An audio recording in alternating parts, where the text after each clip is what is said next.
யாவரையும் வாழ்த்துகிறேன், ஆசீர்வதிக்கிறேன். குடும்பத்தில் பிரிவினை வர காரணம் என்ன?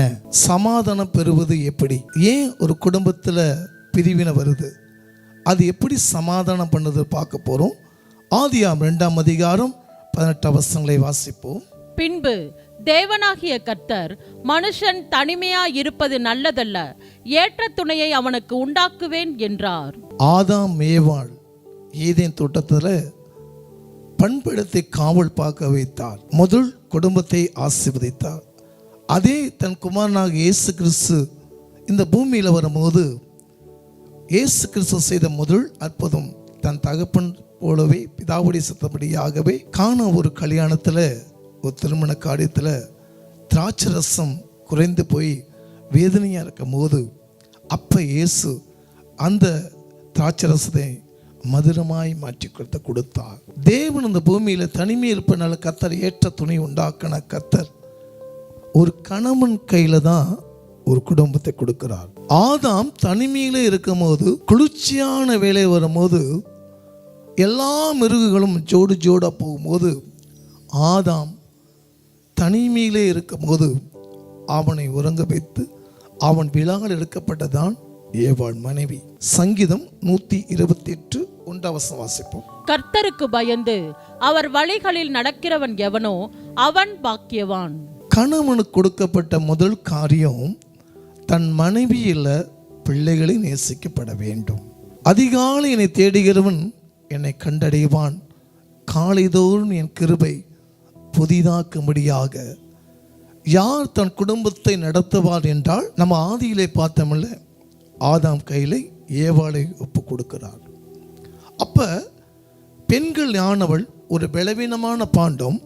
ஆனால் அதிகாலையிலே ஜெபிக்கக்கூடிய காரியம் எல்லாம் கணவன் அதிகாலை எந்திரிச்சு தன் மனைவியாகட்டும் தன் பிள்ளையாகட்டும், அதிகாலை என்னை தேடுகிறவன் என்னை கண்டடைவான். பரிசுத்த வேதாகமத்தை ஜெபம் இல்லாத வீடு கூரை இல்லாத வீடாக இருக்கும்னு சொல்வார்கள்.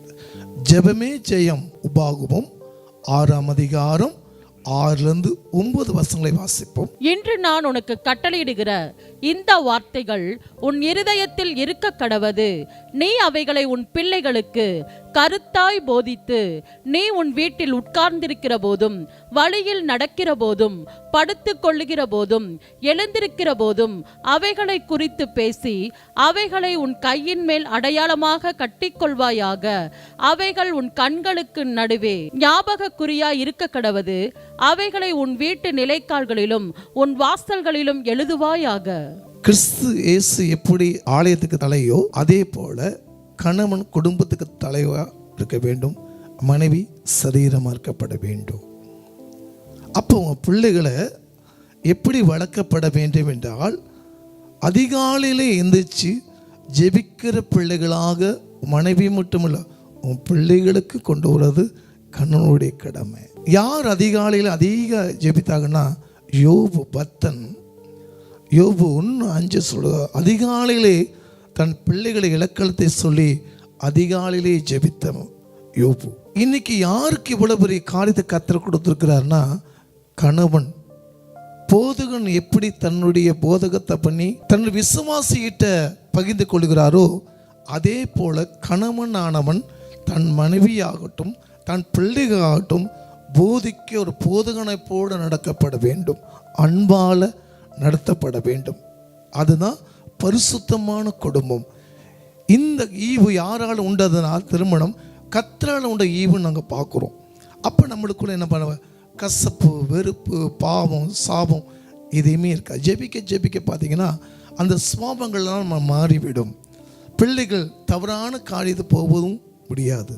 எபேசியர் 5ஆம் அதிகாரம் 25-26. புருஷர்களே, உங்கள் மனைவிகளில் அன்பு கூறுங்கள், அப்படியே கிறிஸ்துவும் சபையில் அன்பு கூர்ந்து தாம் அதை திருவசனத்தை கொண்டு தண்ணீர் முழுக்கினால் சுத்திகரித்து பரிசுத்தமாக்குகிறதற்கும்.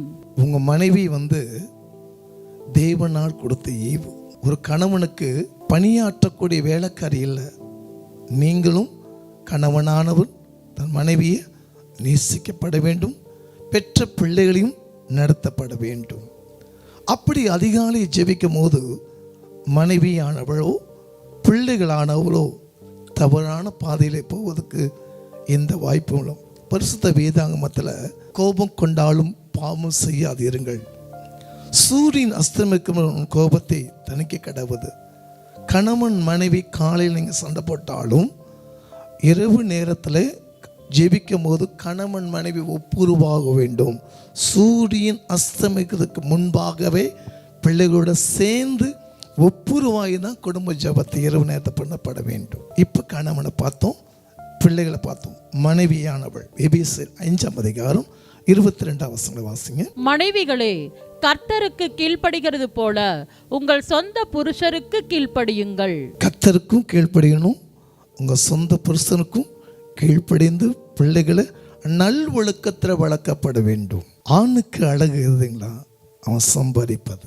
மனைவியோட அழகு தன்னுடைய கணவனையும் தன் பிள்ளைகளையும் உபசரித்து நடக்க தான் அழகு. உங்க பிள்ளைகளை அன்பால அரவணைக்கணும். மனைவியானவள் கணவன்கிட்ட அன்பா இருக்கணும், கணவனும் மனைவிட்ட அன்பா இருக்கணும். அப்பேற்பட்ட காரியத்தில் உங்களுக்குள்ள பிரிவினே வராது. கணவன் மனைவிக்குள்ள நடுவில் கர்த்தர் மட்டும்தான் இருக்கணும். உலக மனுஷனும் தேவன் அறியாத எந்த பிள்ளைகளும் உள்ள வந்தால் குடும்பம் ரெண்டாக விழுந்து விடும்.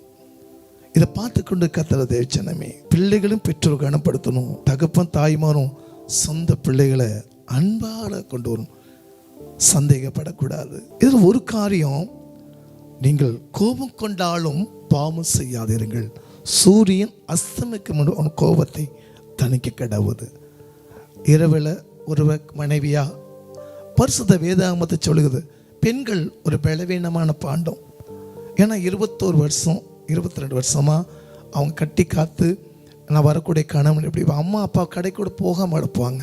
ஒரு கணவன் தான் ஒரு மனைவியை அன்பு காட்டி பிள்ளைகளை நல் ஒழுக்கத்துக்காக கொண்டு வந்து போதுகன் எப்படி சபையை நடத்துகிறாரோ அதே போல் ஒவ்வொரு கணவனும் தன் மனைவி பிள்ளைகளை நேசித்து கொடுக்கும் தான் ஒரு பரிசுத்தமான குடும்பமாக இதை மாற்றுவார். அப்படி இருக்கும்போது உங்களுக்கு கூட எந்த பிரிவினையும் வராது. ஒருவேளை நீங்கள் பார்த்து கொண்டிருக்கிற கர்த்தர் தேவ ஜனமே, நீங்கள் ஜெபிக்காமல் இருக்கீங்களா? குடும்பமாக ஜெபிங்க. பழைய கோபம் கசப்பு எல்லாம் மாறி மாறாத்தனை மதுரமாய் மாற்றி கொடுப்பா. இதுதான் ஆசீர்வாதமாக குடும்பம். கண்களை கூடி நம்ம ஜெபிப்போம். இன்னைக்கு நான் கணவன் மனைவி பிள்ளைகள் எப்படி வாழ்க்கை வாழ விட வேண்டும் நான் பார்த்துப்பா. ஆண்டவரே, நீங்கள் ஜெபிக்கும் போது உலகத்துடைய சமாதான பிரபுவாக வேதம் சொல்லுகிறது, உலகம் கொடுக்க முடியாத சமாதானத்தை நான் இந்த பூமியில் வச்சிருக்கேன் அப்படின்னா பரிசுத்த வேதாகம தான் உனக்கு சந்தோஷம். கணவன்கிட்ட எப்படி நடக்கணும், பிள்ளைகிட்ட எப்படி நடக்கணும், இது உனக்கு வழி நடத்தும். அதுதான் உனக்கு ஆரோக்கியம். யார் குடும்பமெல்லாம் ஜெபிக்க மறந்தாங்களோ ஒன்று சேர்ந்து ஆண்டவரே அந்த கசப்பை மாற்றி அன்பால இடை கட்டி கொடுங்க. ஆசீர்வதி இயேசுவின் நாமத்தினால பிதாவே.